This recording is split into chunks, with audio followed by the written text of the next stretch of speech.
Ulevi cha kisasa kabisa, toleo jipya tumepewa na mdau baada ya kuona jitihada zetu mkoa wa Mbeya katika kudhibiti ajali za barabarani. Anaitwa Kesi Benedict, ni mkurugenzi wa Mhandisi Consultant Dar es Salaam. Kifaa hiki kinatumika na kuna kimlija ambacho tunabonyeza hapa, alafu ametupa na vipimio viko vingi. Wananchi wamekuwa kilalamika kwamba tunatumia kimoja hicho kumpa kila mtu. Kwa hivyo mirija nao viko vingi sana vimeletwa, ambacho kitachomekwa hapa. Kinachomekwa hapa na mtu anapuliza kupitia hiki tundu kidogo hiki. Na baadaye hiki kinatupwa, ni disposable. Tukitumia hivi kiisha, vingine vinapatikana. Na hapa kuna screen hapa ni touch. Kwa hiyo ukibonyeza hapa quick inasema ready for test hapa. Kisha sema ready for test, ikisema blue ndo nachomeka hii. Halafu mteja wetu ambaye anashtukiwa kwamba amekunywa pombe na anaendesha atapuliza hapa na kitatoa majibu hapa. Inasema muda wa kupuliza hapo. Kwa hiyo inakuonyesha hapo kwamba ready to blow.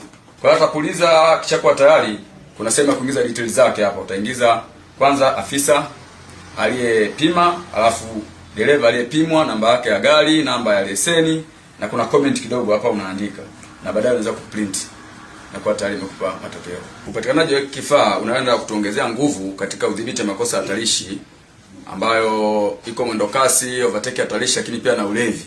Sasa kwenye upande wa ulevi, kifaa hiki cha kisasa kitatusaidia sana.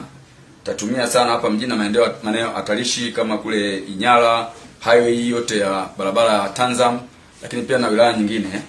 Na tunaomba tu wadau wengine watuongezee, wako wengine wameahidi kutuongezea vifaa vingine vya kisasa kama hivi. Sisi tutavitumia vizuri sana kuhakikisha kwamba tunazidi kudhibiti ajali za barabarani katika mkoa wetu wa Mbeya. Wito kwa madereva wazingatie sheria. Kuendesha wakiwa katika hali ya ulevi ni hatari sana.